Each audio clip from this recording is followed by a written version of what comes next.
Tamu saya kali ini dulu nyaris tidak bisa sekolah SD, SMP, SMA.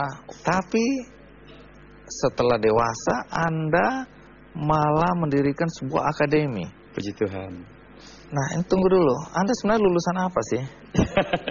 Saya selalu curiga sama orang yang bergerak di bidang pendidikan. Saya kuliahnya di UGM, makanya saya alumnus UGM, maksudnya alumni tidak lulus gitu. Udah kelihatan sebenarnya.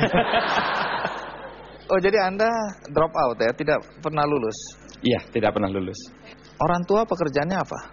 Petani karet, jadi menanam karet, menanam padi, menanam singkong, jagung, dan lain sebagainya.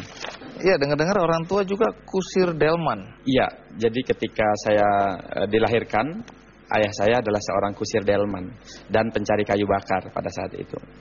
Tentu menarik ya, kisah anak tukang kebon, kusir delman, yang kemudian sekarang menjadi trainer, motivator, bahkan kemudian mendirikan sebuah akademi. Bagaimana kisah tentang Putu? Ini dia liputannya.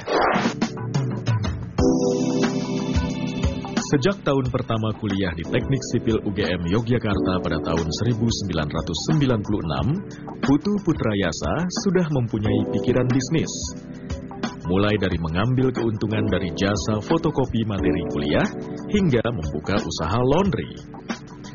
Bahkan bersama rekannya, ia merintis usaha jual beli komputer hingga membentuk sebuah perusahaan. Tidak puas dengan itu, Putu kemudian mendirikan Akademi Manajemen Informatika dan Komputer Amik Akmi. Pria yang mantan siswa teladan dari Sumatera Selatan ini kemudian meraih penghargaan MURI sebagai pendiri perguruan tinggi termuda di usia 26 tahun. Kini, Putu yang tinggal di Sleman, daerah istimewa Yogyakarta ini berencana membangun kota satelit di kampung halamannya Batu Raja, Kabupaten Ogan Komering Ulu, Sumatera Selatan.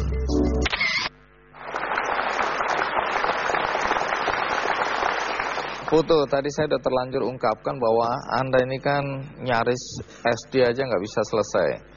SMP nggak bisa selesai juga, SMA. Apa yang terjadi pada Anda masa-masa sekolah ini?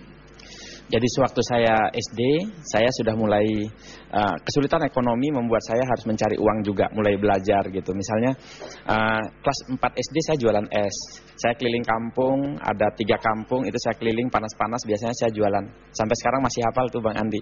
Es nanas, es kates, es sawo, es kacang hijau.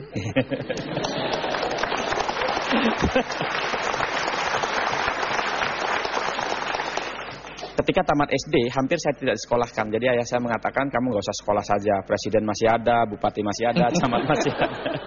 Ya kan? Di sisi lain orang tua juga nggak mampu dan pada saat itu hampir tidak disekolahkan. Akhirnya datang kepala sekolah ke rumah. Beliau mengatakan, Putu disekolahkan saja. Kalau nanti ada kesulitan, biar saya bantu, katanya begitu. Dan akhirnya saya mendaftar SMP, diantar oleh ayah. Akhirnya mulailah sekolah SMP. Tamat SMP benar-benar tidak sekolah. Jadi karena pertimbangan biaya, akhirnya memilih kursus, waktu itu kursus montir di Lampung. Ya, untuk masuk SMA dari mana uangnya? Uang dari orang tua, tetapi untuk biaya sekolahnya, SPP-nya, BP3, waktu itu ada istilahnya BP3 itu dari sekolah semua.